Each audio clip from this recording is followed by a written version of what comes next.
오늘 본문은 예수님의 제자들 이야기입니다. 그러나 사실 본질적으로 우리 모두의 이야기 같습니다. 본문에 보면 예수님과 함께 3년 넘게 예수님의 공생의 사역을 동고동락했던 제자들이 예수님의 십자가 고난 앞에서 다 실망스러운 모습을 보입니다. 예수님은 이미 이 제자들이 어떻게 할 줄 알았습니다. 너희가 다 나를 버릴 것이다. 오늘 그 말씀을 하십니다. 예수님 앞에 닥쳐올 제자들의 배신을 알았습니다.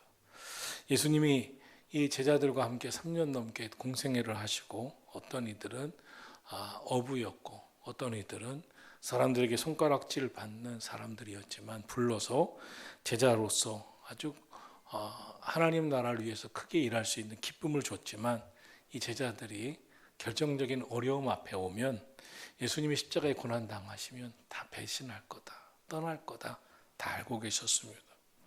그래서 예수님이 말씀하십니다. 너희가 다 나를 버릴 것이다. 예수님이 이런 말씀을 하시니까 다른 제자들도 놀랐겠지만 베드로는 발끈합니다. 모든 제자가 다 충격이었을 것입니다. 우리가 예수님을 버린다고? 그래서 29절에 이렇게 베드로가 대답합니다. 여짜오되 다 버릴지라도 나는 그리하지 않겠나이다. 베드로는 다 예수님의 제자들과 예수님 다른 제자들과 다른 사람들은 다 예수님 모른다고 하고 버리고 배신하지만 나는 결코 배신하지 않습니다. 그러자 주님이 다시 한번 더 아주 강력하게 30절에서 말씀하십니다. 예수께서 이르시되 내가 진실로 내게 이르노니 오늘 이 밤 닭이 2번 울기 전에 네가 3번 나를 부인하리라. 예수님은 아주 정확하게 말씀합니다. 시간까지 말씀하시고 횟수까지 정확하게 말씀하십니다. 그러자 베드로는 더욱 강하게 31절에서 대답합니다. 베드로가 힘있게 말하되 내가 주와 함께 죽을지언정 주를 부인하지 않겠나이다. 그러자 모든 제자들도 이와 동문입니다. 우리도 같습니다. 그렇게 대답을 합니다. 사실 베드로의 각오, 주와 함께 죽을지언정 정말 그 각오는 베드로의 진심이었을 것입니다. 순교적인 마음이었을 겁니다. 그 제자들도 맞아요. 우리도 동의합니다. 우리도 그럴 거예요. 그것도 진심이었을 것입니다.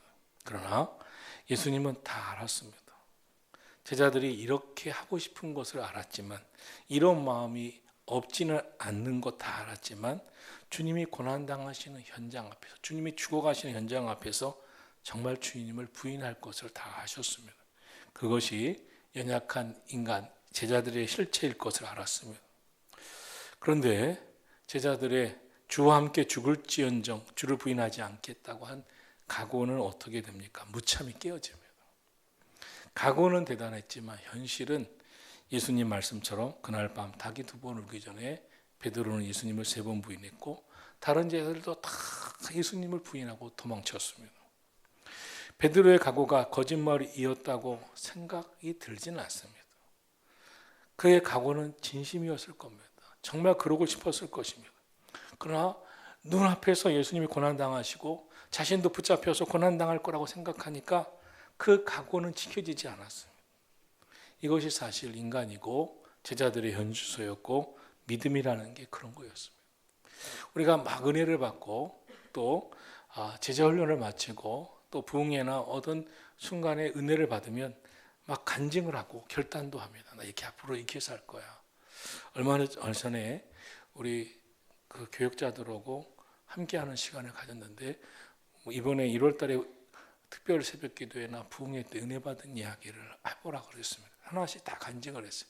목사님 저는 이번에 부흥회를 마치고 특별 새벽 기도회 또 하고 하면서 앞으로 새벽 기도회를 절대 안 빠지리라고 각오했습니다. 결단했습니다. 그런데 그 다음날 빠졌습니다. 그랬습니다. 각오도 대단하고 솔직한 고백도 대단합니다.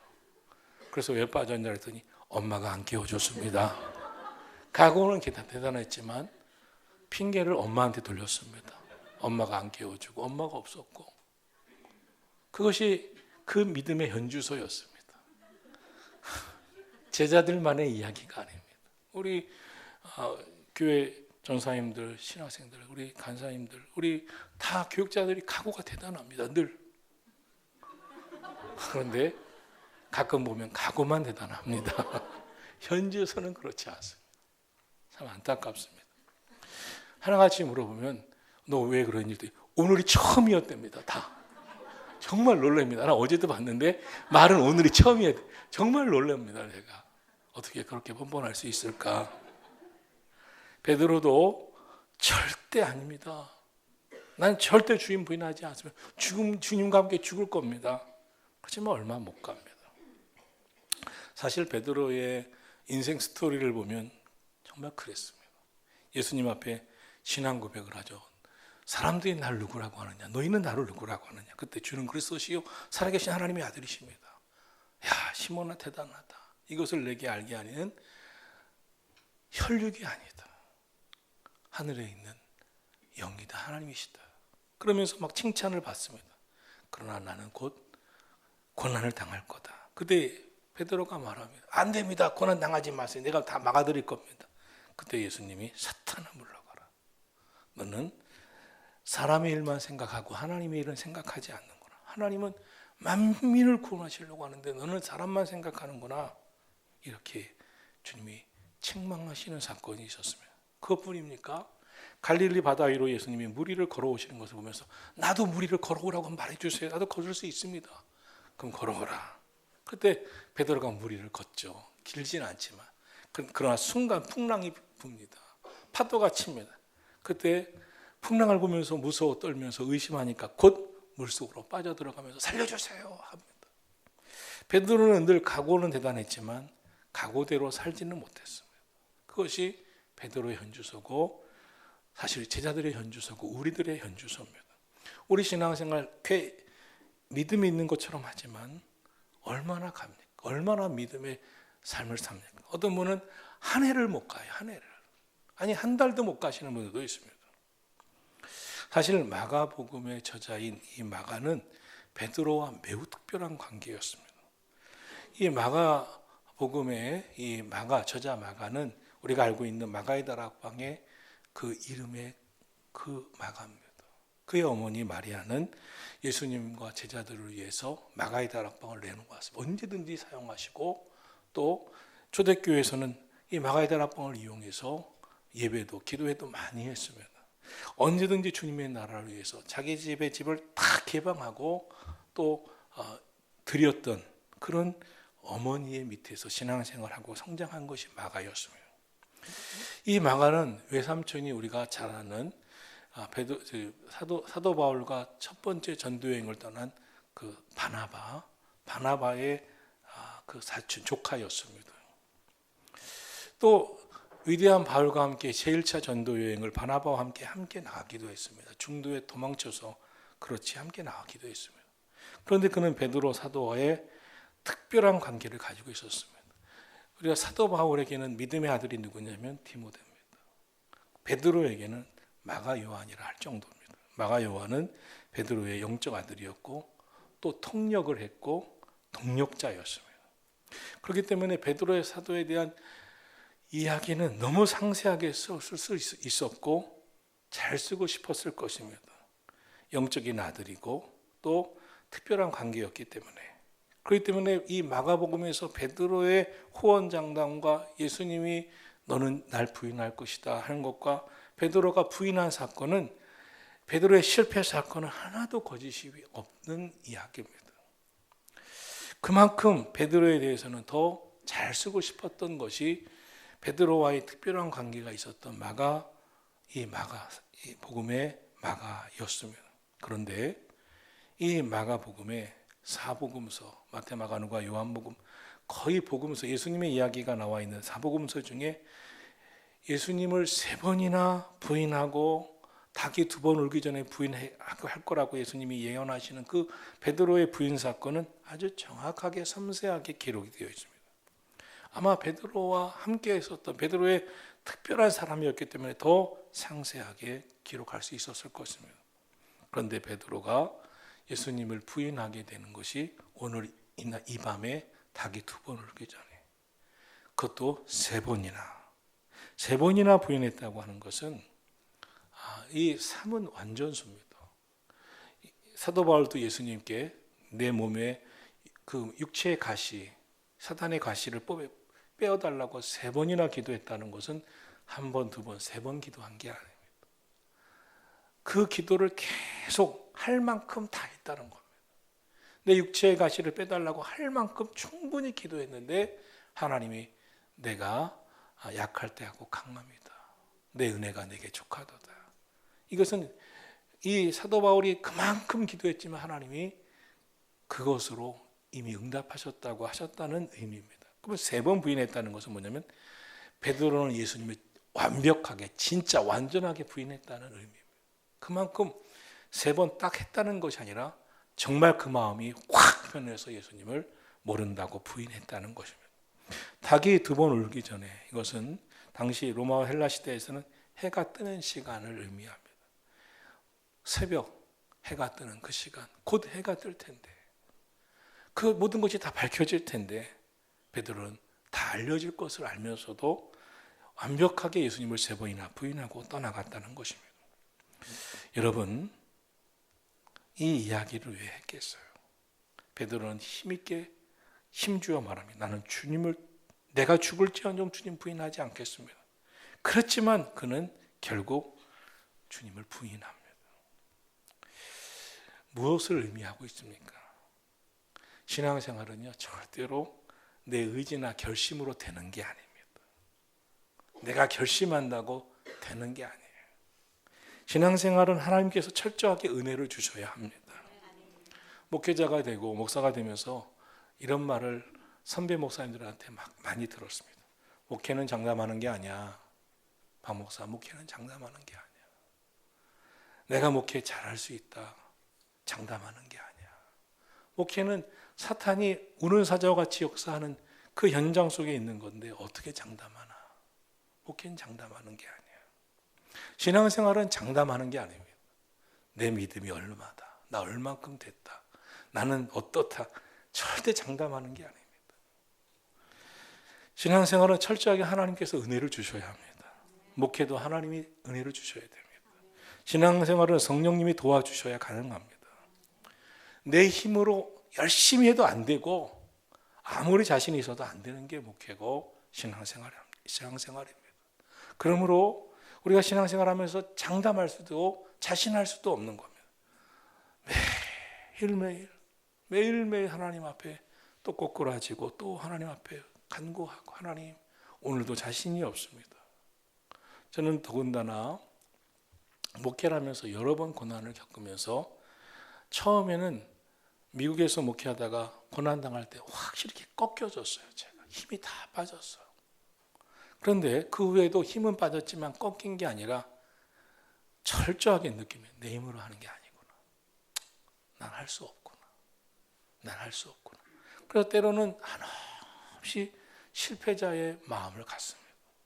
그런데 그 실패자의 마음을 갖고 진짜 실패하는 사람들도 있습니다. 그런데 실패자의 마음 갖고 하나님 살려주달라고, 하나님 도와달라고 기도할 때, 그래, 실패하는 게 목회다. 장담할 수가 없는 게 목회다. 신앙생활은 그렇게 자신할 수 있는 게 아니다. 여러분, 신앙생활 하면서, 교회 봉사하면서, 교회에서 섬기면서 시험 들고 상처받는 거, 여러분, 그건 너무나 당연한 겁니다. 장담하지 마세요. 내가 왜 시험 당할까? 그게 신앙생활입니다. 신앙생활에서 힘들다? 당연한 겁니다. 어떻게 안 힘듭니까? 어떻게 내 생각대로 됩니까? 사탄이 역사하는데. 막 화가 나고 시험 드는 거는요, 사탄이 역사하는 겁니다. 시험 안 드는 게 이상한 겁니다. 그때 다시 겸허하게 일어날 줄 알아야 됩니다. 내 힘으로 산 게 아니었구나. 성령님이 도와주셔야 가능하구나. 내 속에 하나님이 역사해 주셔야 가능하구나. 절대 목회는 자신이 있어서 할 수 있는 게 아닙니다. 교회 열심히 다해서 전 얼마나 열심히 다했는데요. 저는 어렸을 때부터 새벽 기도를 했습니다. 어렸을 때부터 그렇게 열심히 했습니다. 근데도 신학교 갈 때 막 떨렸어요. 너무나 떨렸어요. 그래서 기도원에 가서 기도 응답받고 이거 안 될 것 같아서 산꼭대기로 올라갔어요. 산꼭대기에 왜 올라갔냐면 그 당시에 기도원에 가면 산꼭대기에 새벽 12시서부터 2시에는 막 악령과 성령이 역사한다 그래서 거기서 내가 견딜 수 있는 사람이 되는가. 거기 산꼭대기에 올라가니까 정말 많은 목사님들, 많은 이 주의 길을 걸어가는 사람들이 그 추운 1월, 2월에 그 추운 데에 막 뒤집어 쓰면서 막 악령이 역사하는 데서 기도하는 거예요. 아, 저렇게 하는 거구나. 그렇게 하고도 나처럼 고생하는 게 목회예요. 그렇게 하고도 힘든 게 주의 사역이에요. 그러니 어떻게 할 수 있다? 목회는요, 외롭습니다. 여러분 신앙생활, 목사님들이 있으니까 우린 편하게 한다? 천만의 말씀이 있어요. 우리 권사님들은 중직이에요. 교회 일 하시다 힘드시면 올 게 왔구나. 신앙생활 주일 일 하다가 시험 들면 올 게 왔구나. 오해를 받고 모함을 받으면 이게 뭐가 힘든 건가? 당연한 거지. 억울하면 이것이 뭐가 힘든 건가? 하나님, 내 믿음이 그 정도 되나 보죠. 하나님 감사합니다. 그럴 수 있을 정도가 되셔야지 막 그걸 가지고 흥분하고 어떻게 그건 한참 먼 거예요. 한참. 갑자기 맞춰야 되겠습니다. 여러분이 놀래하시는 것 같아서. 베드로가 예수님을 3번이나 부인했다는 것은 사복음서에 다 나오는 겁니다. 그만큼 심각한 사건이었습니다. 그런데 제자들은 너희가 나 다 버릴 거다. 3번이나 부인한다. 할 때 제자들은 놀라고 우리는 죽을지언정 안 버립니다 했지만 예수님은 그렇게 생각하지 않으셨어요. 실망도 안 하셨어요. 사실 실망하실 수 있었겠지만 너희는 그런 게 인간이다. 그런 게 제자다라고 하셨어요. 여러분, 이것이 신앙생활이고 신앙생활의 원리를 발견해야 됩니다. 인간의 노력과 의지와 결단으로는 할 수 없는 거구나. 신앙생활은 십자가를 통과하고 부활을 경험하고 성령 충만을 경험해야만 할 수 있는 거구나. 베드로가 사실 변합니다. 사도행전 2장 후에 3장 4장에 보면 베드로가 이렇게 얘기하죠. 다른 이로서는 구원을 받을 수 없나니 천하인간에 구원을 받을 만한 다른 이름을 우리에게 주신 일이 없다고 외치죠. 그리고 베드로가 나사렛 예수 이름으로 일어나 걸어라 막 외치죠. 우리에게 은과 금은 없거니와 나사렛 예수 이름으로 일어나 걸어라. 어떻게 됩니까? 성령 받고 나서 바뀐 거예요. 그러니까 여러분 성령 충만 받고 십자가의 고난을 한번 그렇게 극심한 고난을 통과하고 부활을 경험하고 성령 충만을 경험하지 않고 우리가 변할 수도 없고요. 이겨낼 수도 없는 거예요. 그러므로 기도원에 가서 막 몸부림치고 싸우고 교회 와서 작정하면서 기도하면서 막 싸우고 그거를 1년 이상 넘게 해야만 할 수 있는 거예요. 우리 권사님들은 앞으로 그렇게 하셔야 돼요. 믿음은요 늘 겸손해야 됩니다. 사람에 대해서는 오해할 필요도 없고 섭섭할 필요도 없습니다. 여러분 저는 우리 교회를 섬기고 있지만 세상에요 완전한 교회는 없습니다. 우리 교회는 최선을 다하려고 제가 노력하고 애쓰지만 우리 교회에서 완벽한 것을 기대하시면 안 됩니다. 제가 다 할 수도 없고 저조차도 완벽하지도 않고 우리 교회 사역자들은 이제 조금 배우는 걸음마신 세고 성도들도 다 마찬가지입니다. 교회가 그럴 수 있냐? 교회니까 그럴 수 있습니다. 교회가 어떻게 완벽합니까? 여러분 자신과 여러분 가족들을 한번 보세요. 그 정도가 우리 교회의 구성원들입니다.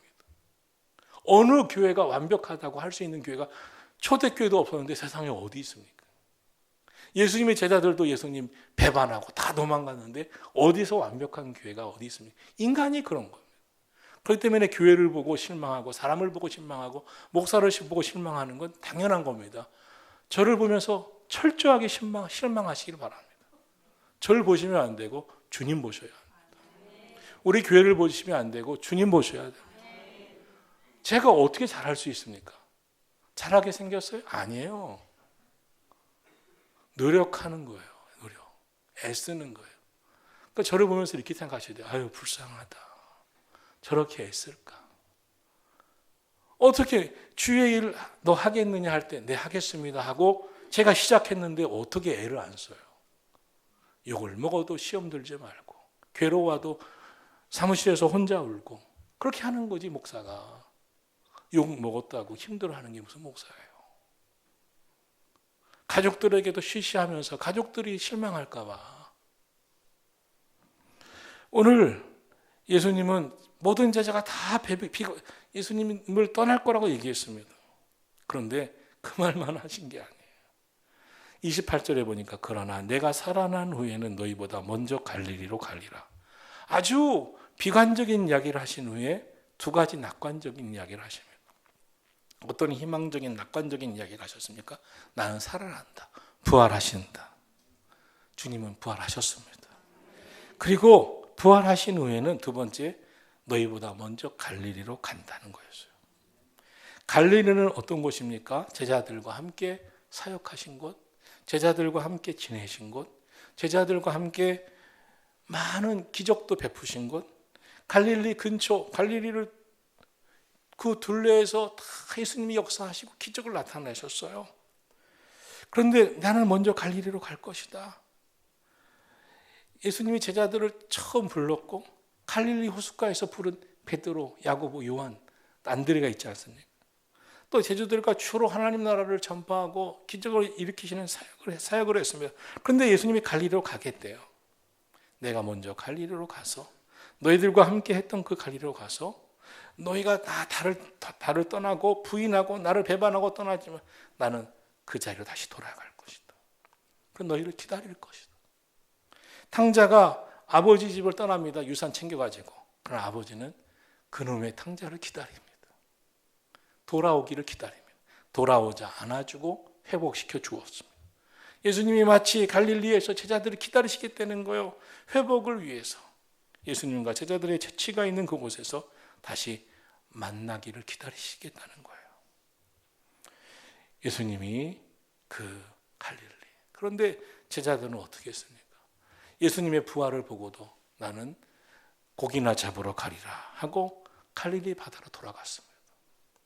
다 디베라 바다도 갈릴리의 한 이름이니까 그로 돌아갔습니다. 이 예수님의 제자들이 예수님이 부활하신 것을 보고도 예수님 부활하셨군요. 역시 그럴 줄 알았어요. 하고 돌아와서 예수님의 제자 열심히 하지 못하고 왜 고기나 잡으러 가겠다고 돌아가겠습니까? 예수님 배반했으니까. 후원장담하고도 예수님 부인하고 떠났으니까. 그때는 자신감 충만했지만 지금은 너무 부끄러워요. 실패했으니까. 그런데 예수님은 갈릴리로 가시겠다는 거예요. 먼저 기다리겠다는 거예요. 그들은 낙심하고 실패해서 한계를 경험하고 나서 이제 무기력증에 빠져서 제자 못하겠다고 하는 그들이 고기나 잡으러 돌아간다는 그곳에 가서 기다리시겠다는 거예요. 어디? 실패하고 있는 제자들의 자리에 가서 기다리시겠다고 하는 것입니다. 왜 그렇게 말씀하셨을까요? 신앙생활은요, 저 같은 목회는요, 세상은요, 한번 처절하게 실패해야 이제부터 잘 살 수 있는 가능성이 조금 있는 거예요. 한 번도 안 실패했다고 자신하는 사람은 큰 문제가 있는 사람이에요. 시험 당하는 거 싫어하고 상처받는 거 싫어하고 요리조리 피하고 하는 사람, 시험 당할까 봐 속장도 안 하고 부속장도 안 하고 봉사도 안 하는 사람은 참 신앙생활을 제대로 할 수가 없어요. 예수님의 제자가 될 수 없어요.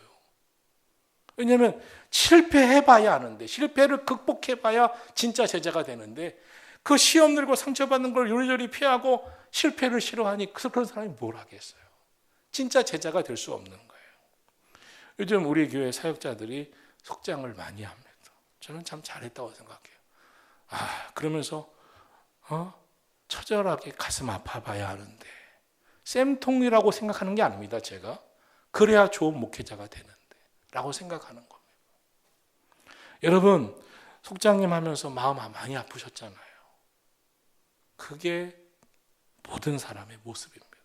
그래서 사도 바울은 이런 고백합니다. 나의 나 된 것은 하나님의 은혜로다. 딱 한마디 합니다. 내가 오늘까지 된 것은 내 노력 하나도 없고 내 재주 하나도 없습니다.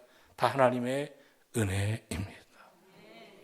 사랑하시는 성도 여러분, 신앙생활하면서 우리 교회 이전에 다른 교회에서 혹시 마음 아파하고 상처받고 실패하시고 실패하는 것을 보면서 괴로워하셨던 분이 있다면 여기서 진짜 이제부터는 진짜 실패 한번 해보셔야 됩니다. 상처도 진짜 받으시고 이겨내셔야 됩니다. 실망도 이겨내셔야 합니다. 저는 목회하면서 매일 실망하고 살아왔습니다. 나에 대해서 실망하고 내가 믿었던 성도에게서 실망하고 사람을 어떻게 믿습니까? 나를 어떻게 믿습니까? 내가 나를 믿는다? 천만의 말씀이죠. 내가 나를 믿는 게 아니라 주님을 믿어야 하죠. 하나님, 나는 그런 사람입니다. 난 그렇게 약합니다. 사도 바울이 맞습니다. 나의 나된 것은 오직 주님의 은혜로다. 그래서 은혜 받은 사람은 자신감 넘치지 않습니다. 겸손해집니다. 은혜 받으면 자신 의지하지 않습니다. 주님 의지합니다. 은혜 받은 사람은 성공한 경험을 말하지 않습니다. 실패한 경험을 말합니다. 목사님들도 성공한 경험을 말하는 사람들이 비율이 있지만 성공한 경험을 말하는 사람들이 더 많습니다. 그러나 실패한 경험을 말하는 사람들이 저 진짜 백이네. 우리는 그렇게 생각합니다. 나폴레옹이 철없을 때 나의 사전에 불가능은 없다라고 호언장담했어요. 나폴레옹 죽었어요. 패배했어요. 불쌍했어요. 말년이. 실패해도 괜찮습니다. 아니, 실패해 봐야 합니다. 실패한 분이라면 하나님께 나아가기 쉬운 지점에 서 있는 겁니다. 성공만 해본 분은 한번 확실하게 실패를 경험해 봐셔야 합니다.